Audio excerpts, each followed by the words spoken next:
Indian ജനാധിപത്യത്തിന് കേവലം ഒരു നിയമനിർമ്മാണ പ്രക്രിയ മാത്രമല്ല വനിതാ സംവരണം. രാജ്യത്തിന്റെ അധികാരഘടനയും പ്രത്യയശാസ്ത്രപരമായ ദിശയെയും സാമൂഹിക നീതിയെയും ചിട്ടപ്പെടുത്തുന്ന നിർണായകമായ രാഷ്ട്രീയ സമസ്യയാണത്. ഭാരതീയ ജനതാ പാർട്ടി ഈ വിഷയത്തെ അവതരിപ്പിച്ച രീതി വിശകലനം ചെയ്യുമ്പോൾ സ്ത്രീകളുടെ അവകാശങ്ങൾക്ക് വേണ്ടിയുള്ള പോരാട്ടത്തെ അവർ ഒരു രാഷ്ട്രീയ ആയുധമാക്കി മാറ്റിയെന്ന് ബോധ്യപ്പെടും. വനിതാ സംവരണം സാമൂഹിക മാറ്റത്തിനായല്ല, തന്ത്രപരമായ ഒരു രാഷ്ട്രീയ ആഖ്യാനം രൂപപ്പെടുത്താനാണ് ഉപയോഗിക്കുന്നതെന്ന് കൂടുതൽ തെളിമയോടെ വ്യക്തമാകുന്നു. ഇവിടെ ഭരണപക്ഷത്തിന്റെ ലക്ഷ്യം ബില്ല് പാസാക്കി നടപ്പിലാക്കുക എന്നതല്ല, മറിച്ച് പ്രതിപക്ഷത്തെ കുറ്റക്കാരായി ചിത്രീകരിക്കുക എന്നതിൽ കേന്ദ്രീകരിക്കുന്നു. സംവരണ ബില്ലിനെ സെൻസസുമായും മണ്ഡല പുനർനിർണയവുമായും ബന്ധിപ്പിച്ചതിലൂടെ BJP ബില്ലിന്റെ ഫലപ്രാപ്തിയെ തടസ്സപ്പെടുത്തി കഴിഞ്ഞിരിക്കുന്നു. ഇത് വെറും ഒരു സാങ്കേതിക നടപടിയല്ല, മറിച്ച് കൃത്യമായ രാഷ്ട്രീയ കണക്കുകൂട്ടലുകളുടെ ഭാഗമാണ്. ഭരണഘടനാ ഭേദഗതിക്ക് ആവശ്യമായ 3/2 ഭൂരിപക്ഷം തങ്ങൾക്കില്ലെന്നും വ്യക്തമാക്കിയ നിബന്ധനകളോട് പ്രതിപക്ഷം വിയോജിക്കുമെന്നും സർക്കാരിന് ഉറപ്പായിരുന്നു. അതുകൊണ്ട് ബില്ല് നടപ്പിലാക്കാൻ വേണ്ടിയല്ല, മറിച്ച് അത് പരാജയപ്പെടാൻ വേണ്ടി തന്നെയാണ് അവതരിപ്പിച്ചത് എന്ന് കരുതേണ്ടിയിരിക്കുന്നു. അതിലൂടെ പരാജയത്തിന്റെ പഴി പ്രതിപക്ഷത്തിനുമേൽ അടിച്ചേൽപ്പിക്കാനും തങ്ങൾ സ്ത്രീകളുടെ പരിപൂർണ സംരക്ഷകരാണെന്ന് വരുത്തി തീർക്കാനും കഴിയുമെന്ന് BJP പ്രതീക്ഷിക്കുന്നു. കഴിഞ്ഞയാഴ്ച പ്രധാനമന്ത്രി രാഷ്ട്രത്തോട് നടത്തിയ പ്രസംഗം ഇത്തരം കുബുദ്ധിയെ കൂടുതൽ വെളിച്ചത്ത് കൊണ്ടുവന്നു.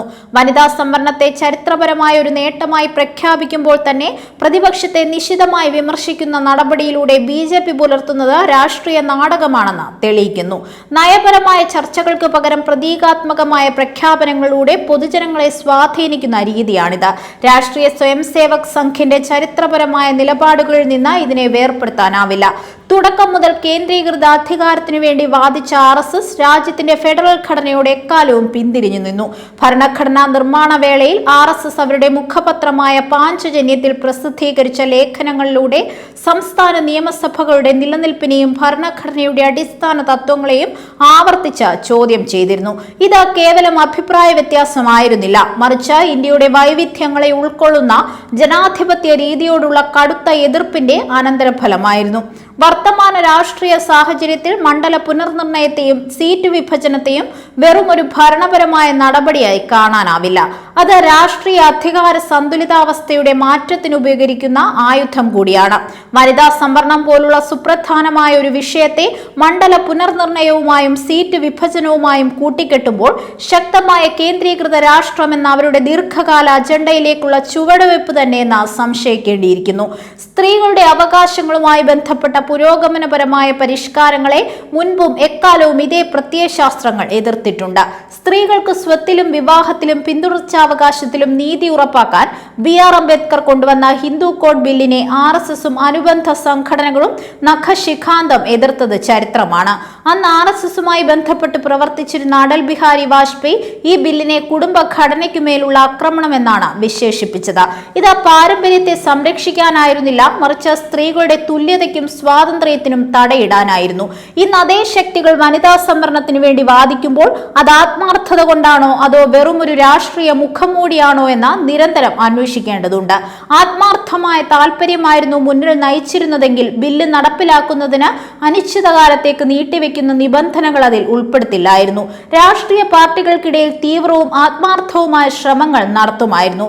എന്നാൽ ഇവിടെ വൈരുദ്ധ്യം പ്രകടമാണ്. ഒരു വശത്ത് സ്ത്രീ ശാക്തീകരണത്തെക്കുറിച്ച് സംസാരിക്കുകയും മറുവശത്ത് സ്ത്രീകളുടെ സ്വാതന്ത്ര്യത്തെ ഇല്ലാതാക്കിയിരുന്ന പുരാതന സാമൂഹിക വ്യവസ്ഥിതികളെ സനാതന സംസ്കാരത്തിന്റെ മേൽവിലാസത്തിൽ തിരികെ കൊണ്ടുവരാൻ കഠിനമായി പരിശ്രമിക്കുകയും ചെയ്യുന്നു.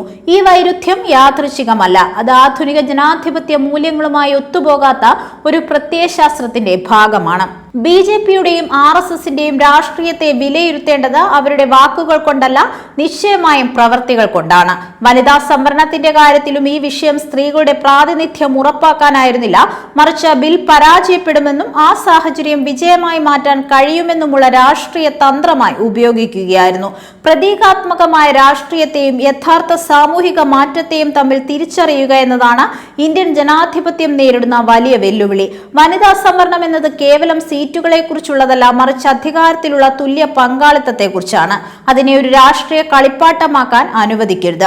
ഈ കപടത ഇന്ന് ബോധ്യപ്പെട്ടില്ലെങ്കിൽ വരും കാലത്ത് അത് സ്ത്രീകളുടെ അവകാശങ്ങളെ മാത്രമല്ല, രാജ്യത്തിന്റെ മുഴുവൻ ജനാധിപത്യ ഘടനയെയും തകർക്കും. വനിതാ സംവരണത്തെ രാഷ്ട്രീയ തന്ത്രങ്ങൾക്കുപരി സ്ത്രീകളുടെ മൗലികമായ അവകാശമായി തന്നെ കാണേണ്ടതുണ്ട്.